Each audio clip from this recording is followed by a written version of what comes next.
quiero hacer énfasis en esto, en estas cosas, principalmente porque es importante que sepamos. Hebreos 13, 20 y 21. Vamos a leerlo.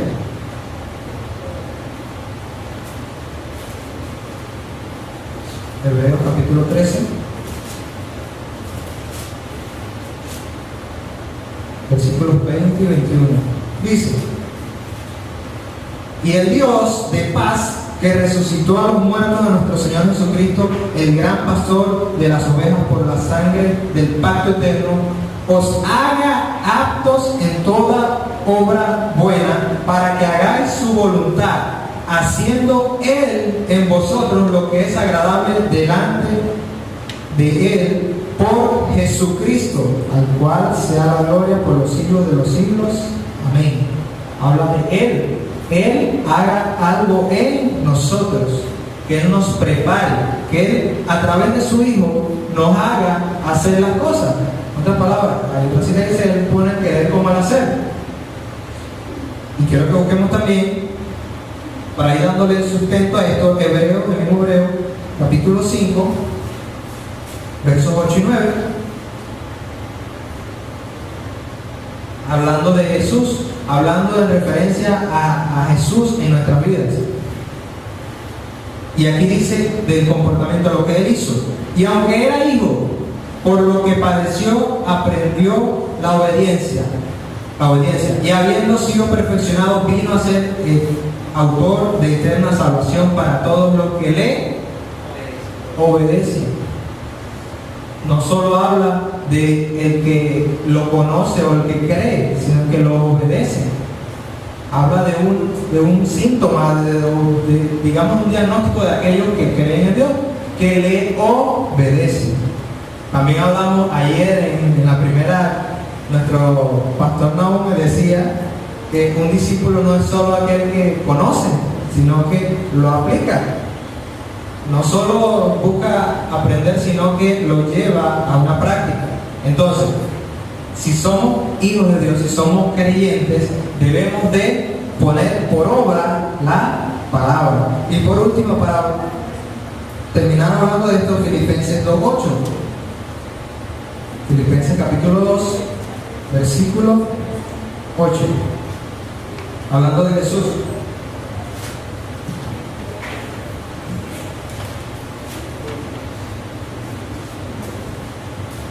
Hablando de Jesús, dice: y estando en la condición de hombre, se humilló a sí mismo, haciéndose ¿qué? Obediente hasta la muerte y muerte de. ¿Qué hizo Jesús? Jesús conocía los misterios del Padre. ¿Los conocía? ¿Sí o no? Ahora el Padre le da una orden, y ¿qué hizo Jesús? Dijo: bueno, ahora conozco lo que el Padre quiere hacer. ¿O qué hizo? Vino a la tierra y ejecutó eso. ¿A través de qué? De su obediencia. Y a través de esa obediencia hoy tenemos salvación. Amén. Entonces, se trata de una práctica, un conocimiento previo para una práctica, una obra. Y para entender eso, debemos de entender lo que dice Efesios 2:10. Efesios 2:10. Y debemos entender de que Dios es un Dios de obras, un Dios que hace obras a través de nosotros, hace obras Él mismo, así como les hablé de la creación, y que esas obras en nosotros hacen referencia a lo que dice Efesios capítulo 2, versículo 10. Efesios 2:10 dice: porque somos hechura suya, creados en Cristo Jesús para buenas obras, las cuales Dios preparó de antemano para que anduviésemos en ellas. Y aquí podemos ver el sustento o la contraparte de nuestro esfuerzo a través de las obras. De que una cosa que debemos entender como creyentes es de que toda obra que nosotros vamos a hacer, Dios la preparó de antemano. No fue algo que nació de nosotros en sí. aunque pareciera ser para nosotros que nació de nosotros, fue Él poniendo eso en nuestro corazón. El que estemos aquí hoy no fue por voluntad humana, sino porque Dios puso en el corazón de nuestro pastor realizar y organizar este segundo aniversario. A eso se refiere esta palabra, de que eso no niega de que en nosotros se produzca algo, pero de que ese algo es producido por Dios. Entonces,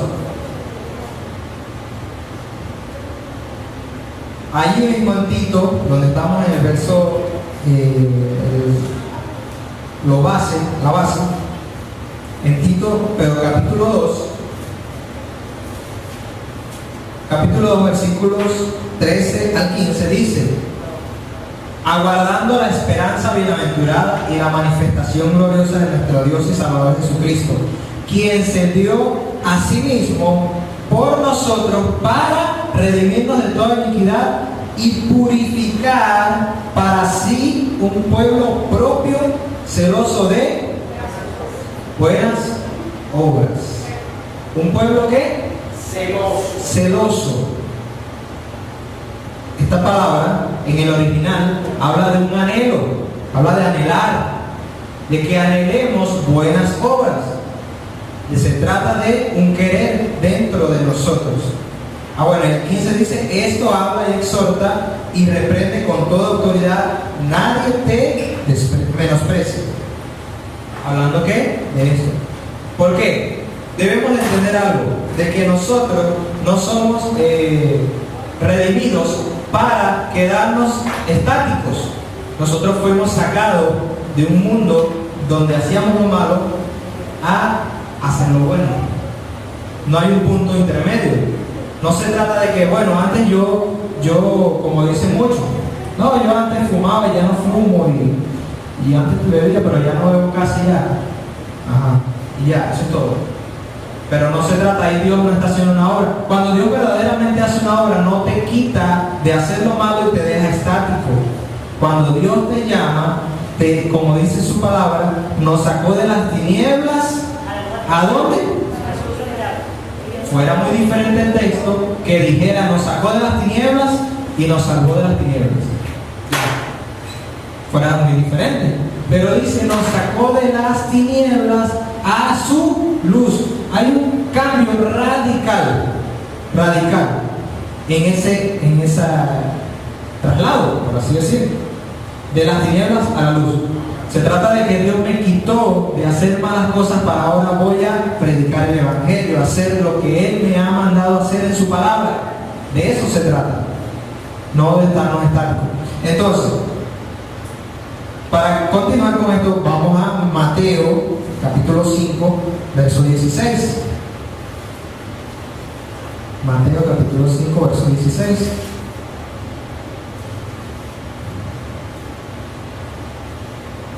Hablando de la luz del mundo, de que somos la luz del mundo.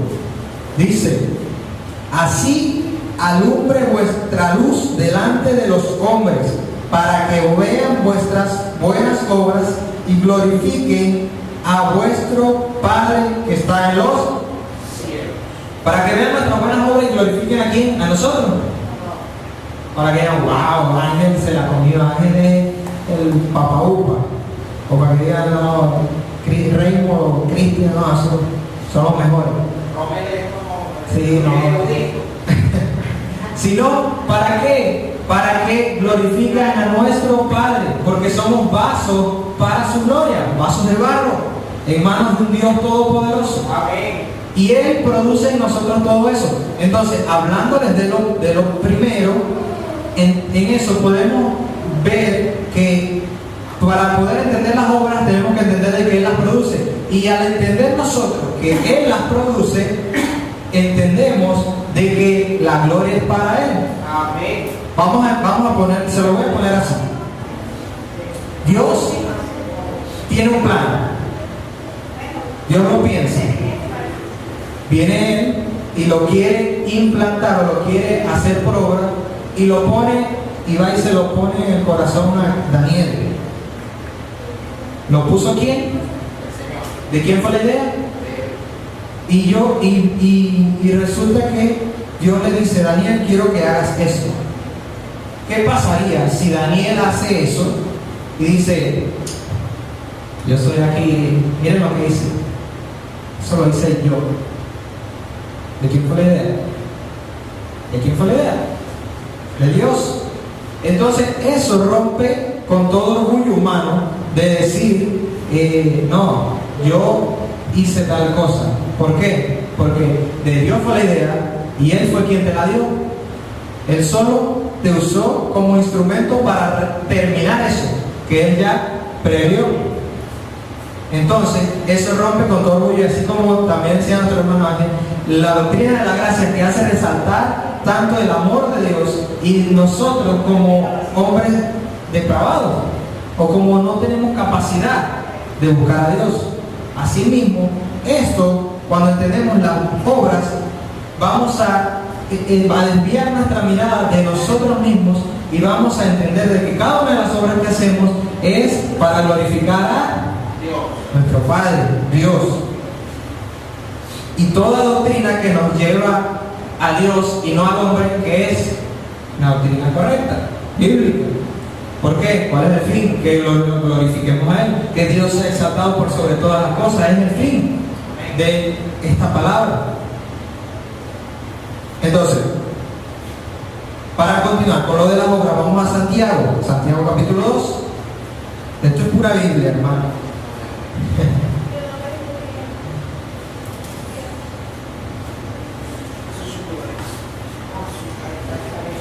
Santiago capítulo 2, versículo 17.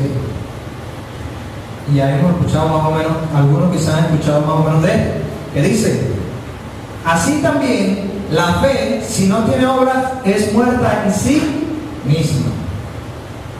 La fe, si no tiene obras, ¿qué? Es muerta.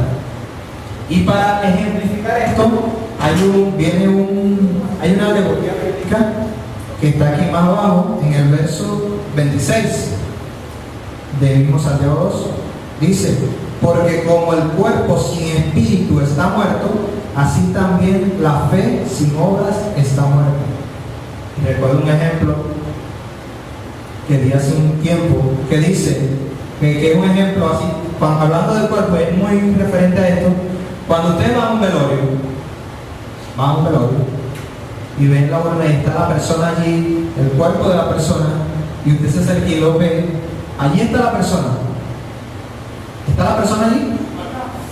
¿O es su cuerpo? Entonces, ¿qué es la persona? Es nuestro ser interior, lo que nos mueve. Asimismo, la fe, si no tiene obra, es como un cuerpo muerto allí, no vale de nada. La fe sin obras. Entonces, cuando entendamos que todo el conocimiento y todo lo que nosotros vamos aprendiendo, si no lo aplicamos, está muerto. Es una letra muerta.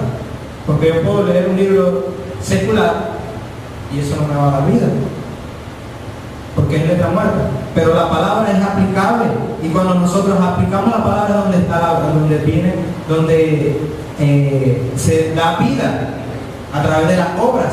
Esa fe se crece, se acrecenta dentro de nosotros, se hace grande dentro de nosotros. Ahí tiene que haber ese balance.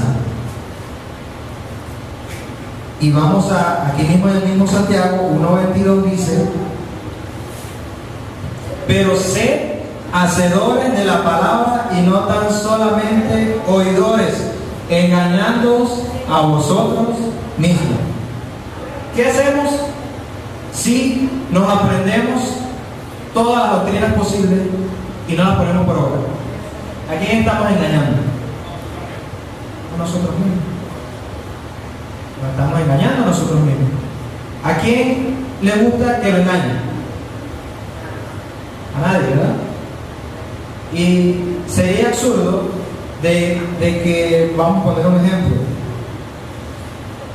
que vengan y me digan: yo te voy a dar un iPhone 6, y cuando pueda, yo emocionado me da un iPhone 6 y me da un BlackBerry Curve con la pantalla partida. Uno queda así como que: ¿me engañaste? Ahora, Sería absurdo que nosotros nos engañemos a uno mismo. Imagínense que uno diga, según uno se diga a uno mismo, voy a comprarme esto porque quiero esto. Y uno vaya a la tienda y tiene para comprar ese iPhone 6 y tiene un poco de dólares. Tengo $1,000 para comprar el iPhone 6 que vale 800. ¿Sí? Y cuando esté allá, venga y le diga, Señor, no, deme el Motorola ese que no tiene ni Android. Y no tiene ni tag. Y yo se lo compro por un precio mucho menor. Y vengo yo y digo, me engañé. O sea, ¿qué sentido tiene de que yo quería algo y compré otra cosa pudiendo haber comprado lo otro? No tiene sentido alguno. Si me estoy engañando a mí mismo, sería absurdo. Entonces es absurdo cuando nosotros aprendemos una palabra pero no la ponemos por obra. No tiene sentido, porque como dijimos al principio es un libro de aplicación. Y vamos a Hechos capítulo 9 para seguir avanzando en el tema. Hechos capítulo 9 versículo 36. Un ejemplo de una persona que se le menciona de buenas obras. Un ejemplo de buenas obras. Había entonces en Jope una discípula llamada Tabita, que traducido quiere decir Dorcas. Esta abundaba en buenas obras y en limosnas que hacía. ¿Abundaba en qué? En buenas obras. Pero una mujer que lo que el mundo va a ver en nosotros no va a ser precisamente nuestro conocimiento, nuestro intelecto, sino nuestras obras. Y cuando hablamos de obras, hablamos de manifestaciones de, por ejemplo, el amor entre nosotros es una obra. Cuando nos amamos entre nosotros mismos. ¿Y qué dice la palabra? En esto conocerán que son mis discípulos en que se aman a ustedes mismos, en el amor. Entonces, de nada vale conocer la doctrina del amor, de la providencia, de cómo Dios provee amor y todo lo demás, pero no amamos a nuestro prójimo. ¿Qué sentido tiene? Nos estamos engañando. Y aunque este mensaje es un poco chocante o fuerte para nosotros, porque nos confronta tanto a ustedes como a mí. ¿Por qué? Porque este es nuestro día a día. No se trata de una vez, bueno, yo voy a hacer una obra de caridad una vez al mes, para que Dios no diga que yo no hago nada. No se trata de eso. Incluso alguien que está lleno de Dios, que conoce al Señor, no va a pensar de esa manera, sino que va a querer agradarle a Él. Y ya vamos a ver lo que dice acerca de agradarle a Él. Hebreos 13, capítulo 13, versículo 16.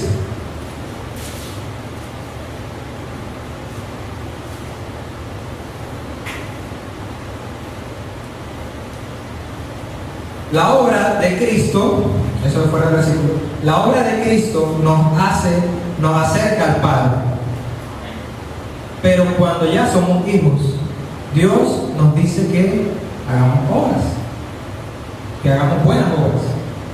Entonces, ¿qué dice aquí el 16? Dice, y de hacer el bien y de la ayuda mutua no os olvidéis, porque de tales sacrificios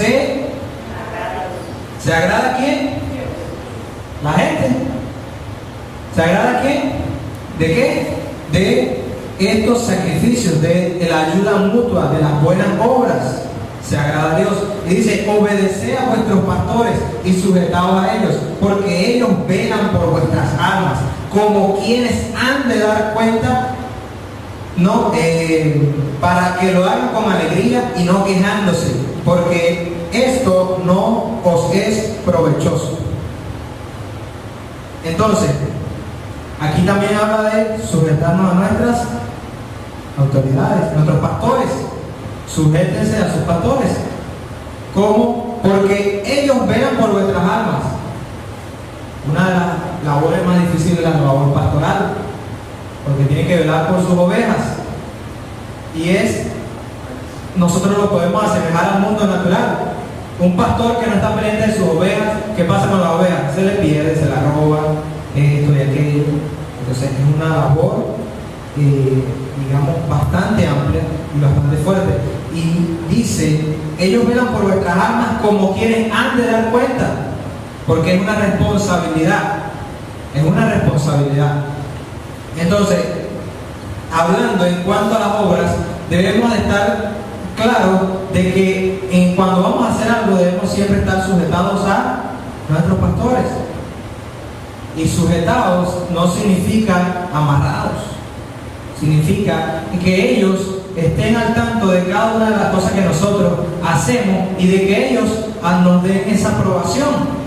Si yo le digo a nuestro pastor, pastor, voy a salir por mi casa a evangelizar, de seguro mi pastor no va a decir que no, pero que yo le estoy a él informando.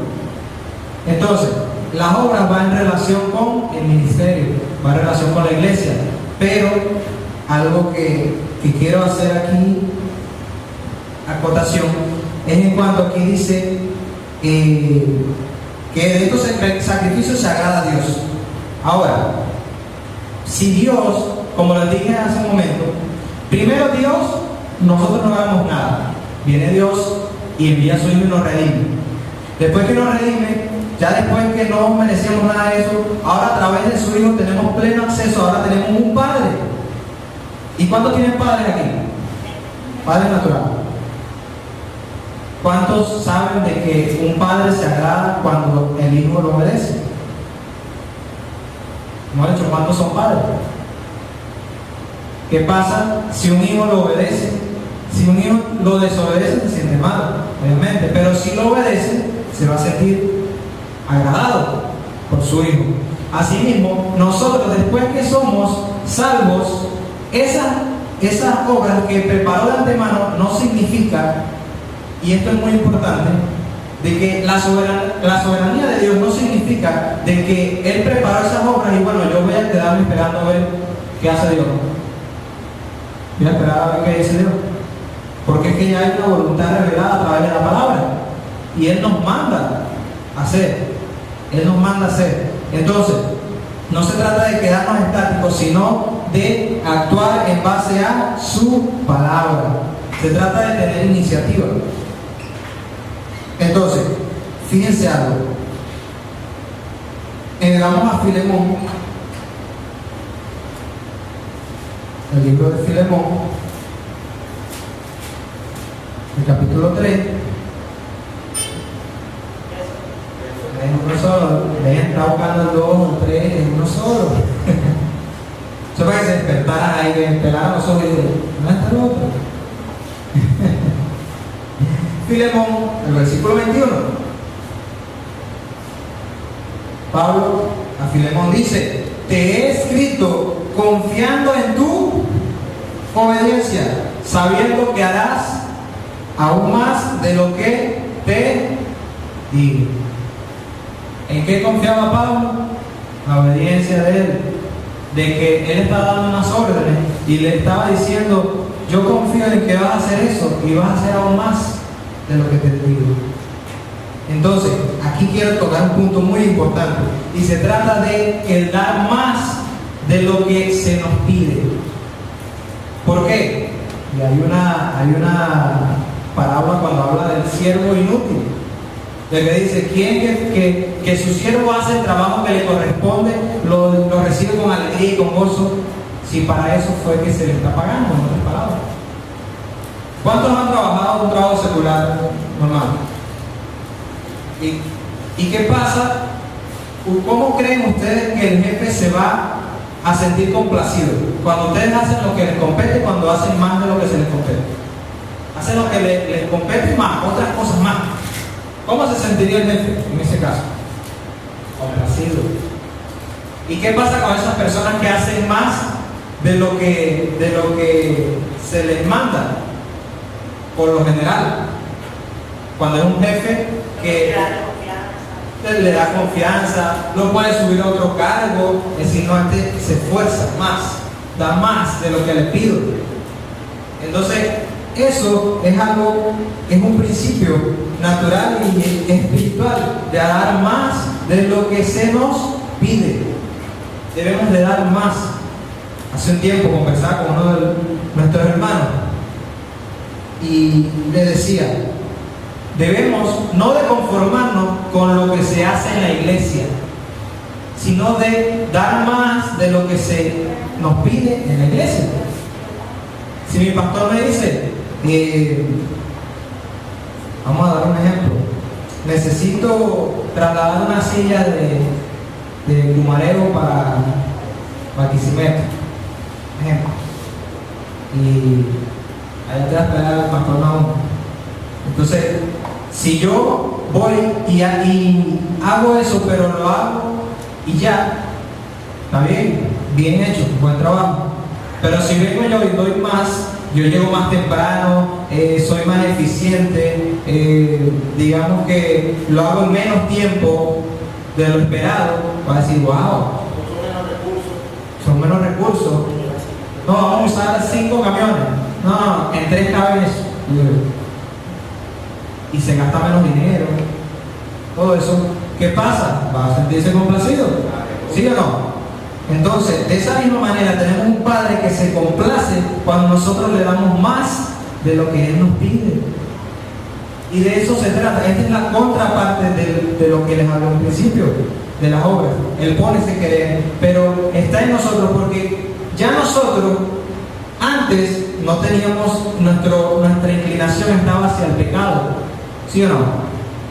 Solo podíamos escoger el pecado, porque era nuestra inclinación natural. Pero ahora que somos redimidos, somos salvos, ahora tenemos esa capacidad de elegir entre lo bueno y lo malo y de poder hacer cosas por iniciativa propia. Por iniciativa propia. Entonces, fíjense algo, y un ejemplo de esto, vamos a Corintios 9, 2 Corintios 9:8, que dice, 2 Corintios capítulo 9, verso 8.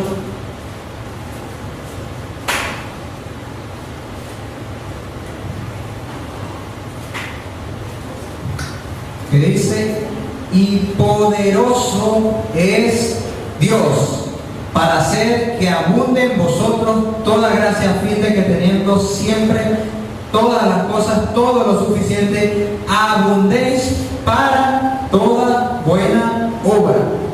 Cuando hablamos de abundancia, hablamos de algo estándar, hablamos de más, dar más.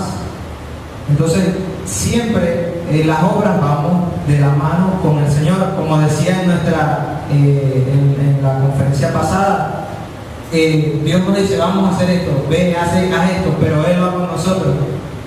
Él nos dice, ir a predicar el Evangelio, y yo estaré con vosotros todos los días hasta el fin del mundo. Tenemos un apoyo, tenemos un respaldo. Cuando nosotros actuamos en base a la palabra, vamos a tener el respaldo de nuestro Señor. Así que no debemos de temer, no debemos de acobardarnos, porque mientras estemos en base a esto y guiados por el Espíritu, porque una cosa no niega a la otra, no podemos decir, no, bueno, aquí dice que bienaventurados los que persiguen. Bueno, entonces yo me voy a ir para los países musulmanes ahorita porque yo quiero que me persigan. No, se trata de tener la guía del Espíritu Santo también en nuestras vidas. Toda obra va guiada de la mano con el Espíritu Santo, que pone esa orientación en nuestras vidas, y esa orientación va alineada a la palabra. De eso se trata. Entonces, cuando nosotros actuamos, entonces es donde Dios se glorifica. Dios se glorifica a través de nosotros. Así alumbre vuestra luz delante de los hombres, para que vean vuestras buenas obras y glorifiquen al Padre. El Padre sea glorificado. Amén. Entonces tenemos una responsabilidad, y es la de poner por obra lo que nosotros aprendemos. Un ejemplo de iniciativa, David. ¿Qué pasó cuando David llegó al sitio y vio que estaba Goliat, estaba todo el escenario, todo eso presentado allí? ¿Qué hizo? ¿Qué dice la Biblia de David? Que Dios le habló una voz del cielo a David diciendo, ve y lucha con Goliat, que yo estaré contigo. ¿Aparece eso? No dice. Entonces David fue guiado por el Espíritu Santo y fue en defensa del pueblo de Dios, porque él estaba confiado en quién. Pero él mantenía una relación con él, con nuestro Padre. Él mantenía una relación diaria con nuestro Padre. Entonces, de allí nació esa iniciativa. ¿Qué pasó? ¿Dios lo respaldó o lo dejó morir? Lo dejó morir en el sentido, no que dicen secularmente, sino que lo dejó morir delante del gigante. No. Entonces, ¿cualquiera podía hacer eso? No. Sino David, porque estaba siendo guiado por el Señor y el Señor estaba con él. Entonces, vemos un José que, estando preso, viene de los presos que estaban allí y le dice: no, lo veo preocupado, y les contó el sueño. ¿Y qué hizo José? No, bueno, si tengo ganas si me dieran ganas de adivinarte el sueño, o decir o revelarte lo que... José dijo: ¿acaso no son los sueños de Dios? ¿No son los sueños, no provienen de Dios acaso? No todos sueños a veces que tenemos, porque a veces, como dicen vulgarmente, tenemos sueños de cada otra.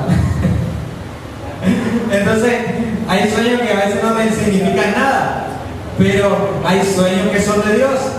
Entonces, ¿qué le dijo? ¿Acaso no son los sueños de Dios? Dímelo, que yo lo interpretaré. ¿Estaba él confiando en su propia capacidad humana, o estaba confiando en que Dios estaba con él y Dios le iba a dar la revelación de ese sueño? ¿En qué estaba confiando él? En el Señor. Entonces, hermano, en el tema de las obras, y ya con esto para finalizar, en el tema de las obras debemos de procurar, como decía el versículo, que los que creen en Dios procuren ocuparse en buenas obras, porque no es solo útil o para Dios, sino para nosotros, nos ayuda a perfeccionarnos. Si nosotros leemos la palabra para aprender más y ser como Cristo, a través de la práctica nos vamos a perfeccionar y ser como Cristo. Y como les decía hace unos días,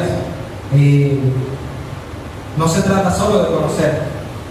Hay muchos teólogos que estarán en el infierno, pero se trata de que eso sea algo vivo y que podamos tener una relación viva con nuestro Padre, y que eso nos conlleve en amor a actuar bien. Gracias, Señor, por este mensaje. Padre, te damos gracias porque eres bueno, porque eres maravilloso, Padre. Eres nuestro amado, eres nuestro Rey, eres nuestro Padre. Podemos ser sinceros delante de ti, Señor, y que podemos, Padre, a través de ti hacer buenas cosas, y que a ti te agrada eso, Señor. Te agrada, Señor, también que estemos todos juntos en armonía. Señor, gracias porque tú has puesto en nosotros un sentir. Tú has puesto en nosotros un sentir. Aunque antes estábamos extraviados, Señor, tú nos has puesto un sentir de hacer lo bueno, Padre. Tú has puesto esa intención de agradarte cada día más, de agradarte como nuestro Padre que eres, Señor.